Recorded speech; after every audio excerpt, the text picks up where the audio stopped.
Let's practice what we've covered so far in this course so that you can see the first three phrases be tied together. I'll be playing in a semi-freeform way and narrating some as I go to show you some practice ideas to help with continuity. Of course, we can start with block chords.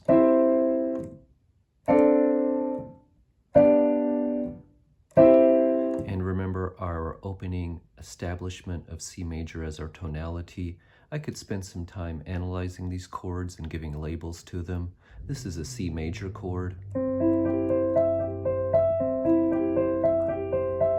This is a D minor chord with C in the bass.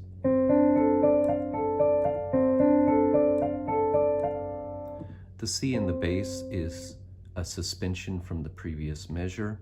That's where it's derived from. Then we have a G7 chord, which we will expect to resolve to C.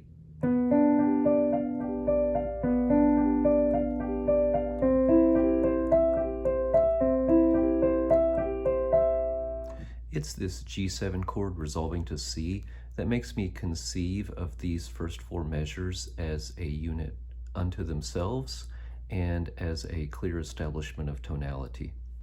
The second group that we've discussed already starts with an A minor chord, then goes to a D major chord. This is outside the usual tonality of C major because there's an F sharp involved. Because G major is the tonality that has F sharp in it, this F sharp is like an arrow pointing us in a new direction. We have the D chord with the C in the bass suspended from the previous measure. Then there's a G chord, and then a C chord with B suspended in the bass from the previous measure. But now we can also look at a progression of chords.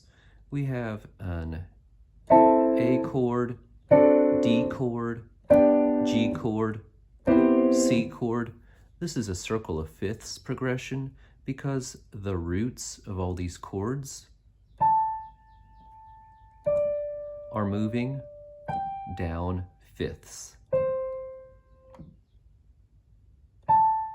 A chord going to D chord, going to G chord, going to C chord. It's called the circle of fifths, and it's a common compositional device or compositional principle that you can use to write your own music. Just playing chords in this kind of order can sound good, and it was most commonly used in the Baroque era, which is when this piece was composed and which is when Bach lived.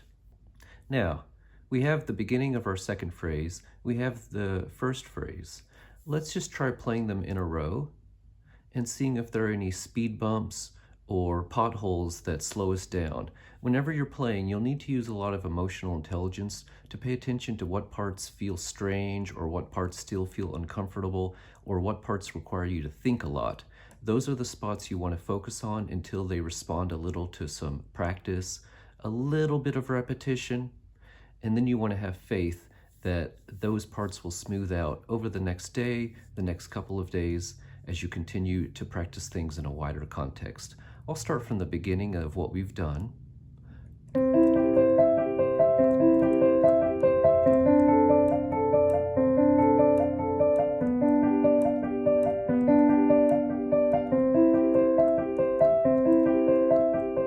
And if you were playing here and had trouble remembering what was coming next, or you had trouble reading it off the paper because the right hand moves higher, then it's okay to slow down a lot to get your bearings.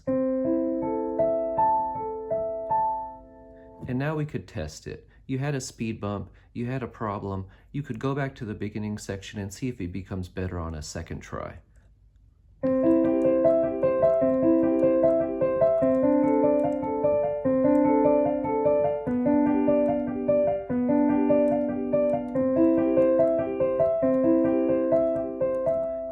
If it doesn't become better and you still feel a little lost when moving from one place to another, it's time to zoom in. With my help, you could practice the transitions between phrases. Here's the end of phrase 1, and here's the beginning of phrase 2. Juxtapose these, play them back and forth until they get a little bit better.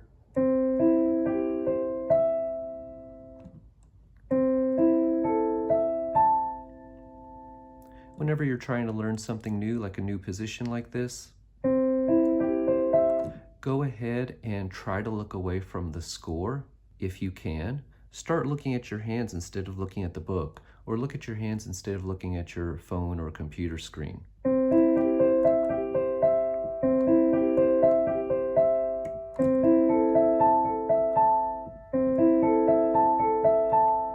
Put stops in if you want to get back to a feeling of comfort and relaxation, where you're just pouring the content into your brain gently.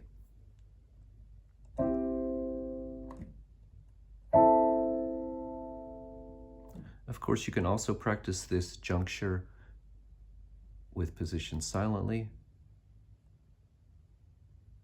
And it's important here to have some patience.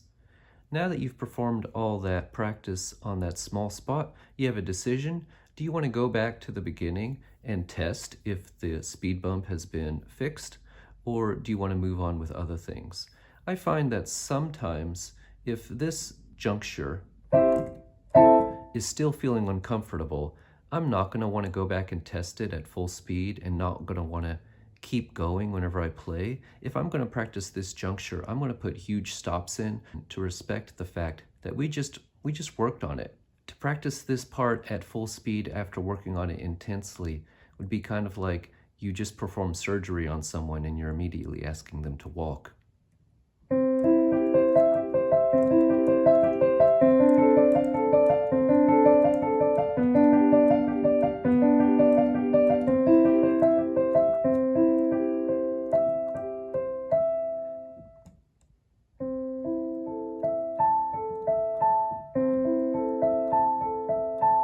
So I'm slowing down a ton between measure 4 and 5 to respect that this is in a period of convalescence and that this is in a state of learning right now, and we don't want to disrupt it by pressuring it too soon. Now, we've practiced a transition. Let's keep going with our second phrase.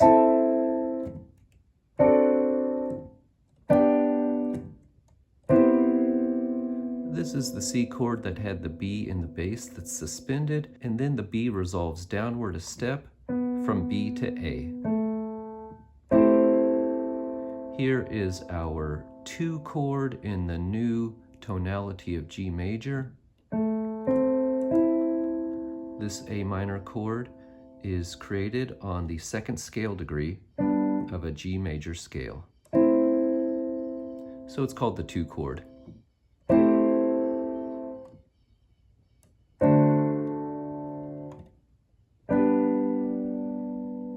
When figuring out a spot that has more harmonic changes, more hand position changes, we zoom in on that like we zoomed in on the juncture between measure 4 and 5.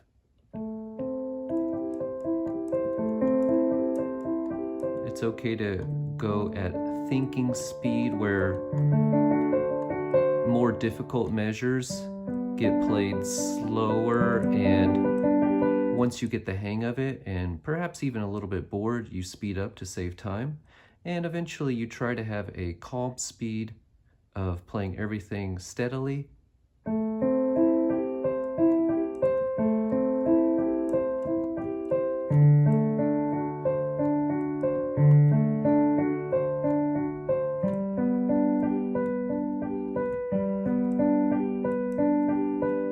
You could give yourself some arpeggiation practice or some reckless practice.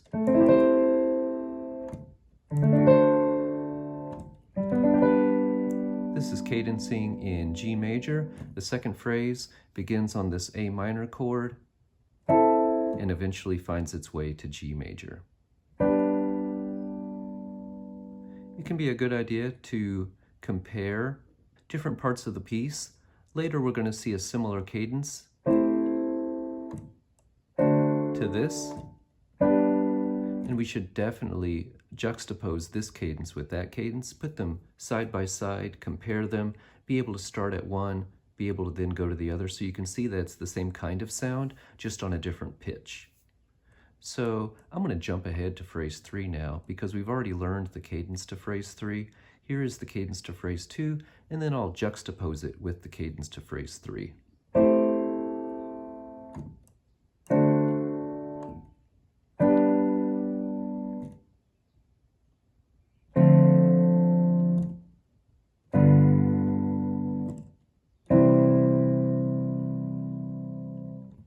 You want to find all the places where the piece has repetitions like this, whether hidden or obvious, so that you can understand the structure of how it's put together. Now that we've worked on the end of phrase 2, if you don't feel like that's too unstable, you could try to play all of phrase 2 together. In order to save time, I'll just be playing the first couple of notes of each measure and not doing all the repetitions.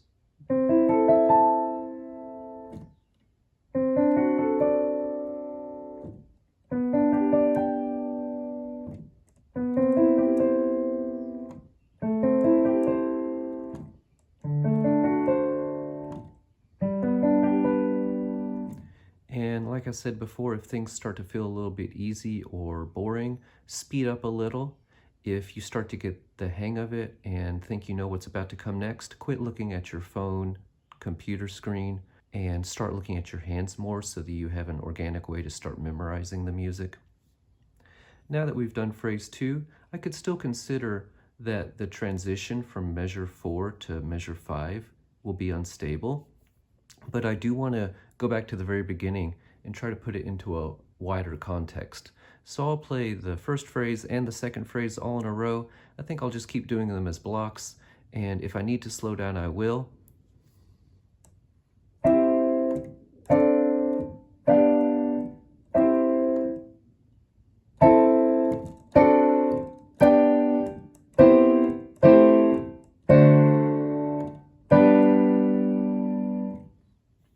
Of course, at home, you should pause it and try it with blocks, and try it broken up the way it's actually written. And find your own places where you feel those speed bumps, and you feel the times where you have to think about what comes next extra hard, and those places you could slow down here on these first days of practicing.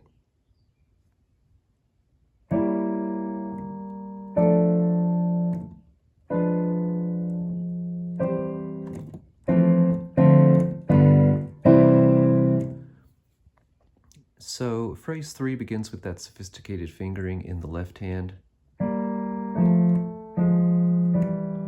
If it's something that's very hard for you, I think you know how to treat it with kid gloves for a while.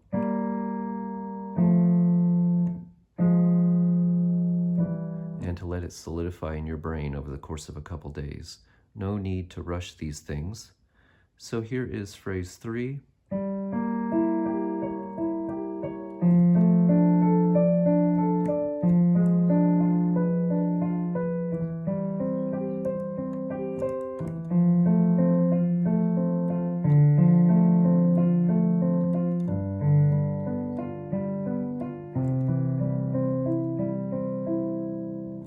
Now that we have started a new phrase, we could compare the starting chords of the different phrases.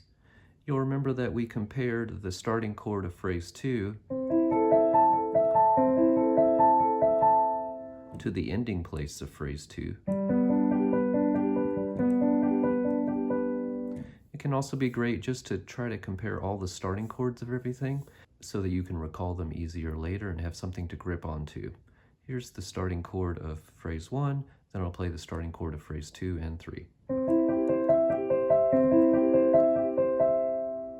I give myself all the time to think in between because this is not the way that music's actually written.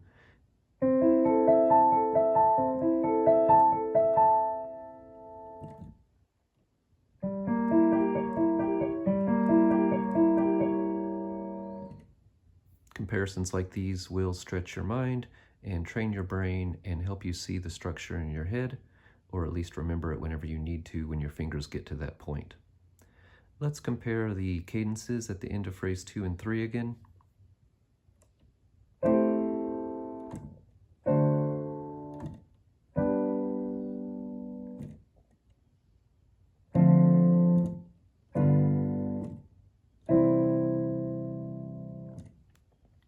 So these cadences are being played in G major and C major for a very high level professional quality practice method that would grow your fingers, grow your mind, stretch your brain. You could transpose these to other tonalities. It's something I've done some in the past, but not so much recently.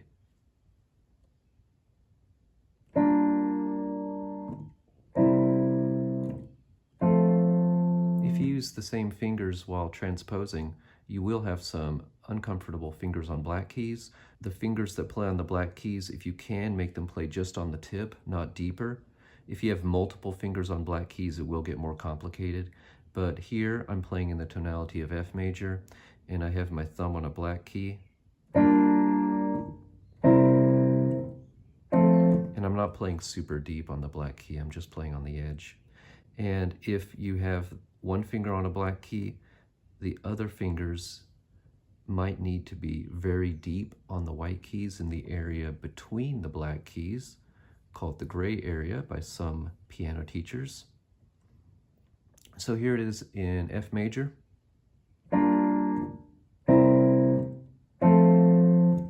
Oh, let's try it in D major. I find D tonality.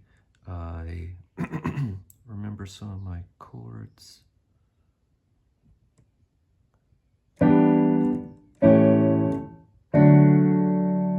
And in jazz training, jazz pianists are always practicing their 2, 5, 1 progressions in all the keys. And so I guess we're playing a little bit like jazz pianists today. 2-5-1 is a super common progression in so many great old songs and so many jazz tunes. So if you're at a music school or conservatory where they have a jazz program, you're going to be hearing that ringing through the halls. So we've practiced phrase 1, phrase 2, and phrase 3. Now we could try to do everything we know.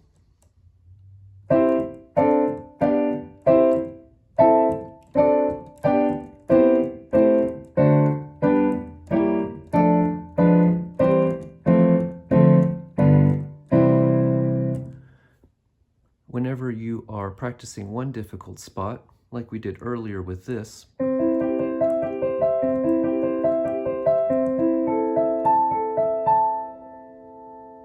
you might find that the easy spots are improving on their own without any effort.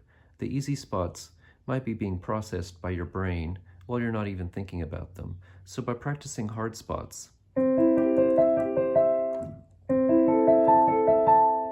it can make the easy spots feel easier by comparison. You go back to them and all of a sudden they feel like they want to speed up naturally. So whenever I was playing all of these phrases with blocks, I just thought, well, you know, we've gotten it in our short-term memory today. I feel like I can just play them quickly.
It's good to try to practice every day, or at least sit down at the piano once or twice and play through something you're familiar with, just so you feel a connection to the instrument.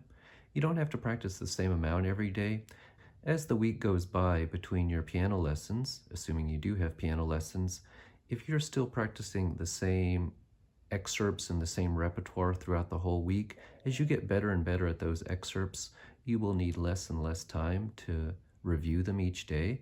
So your practice amount will not stay the same if your repertoire that you're practicing does stay the same. As you get better at stuff, it will take less and less time to review it. I recommend not emphasizing a certain number of repetitions of any given difficult passage, and I recommend always finding new challenges or trying to test yourself with new ways of playing, such as counting, going recklessly, playing block chords, stopping to think, looking down at your hands in order to start memorizing, comparing cadences across different phrases, and comparing starting points. Good luck practicing, and I'll see you next time.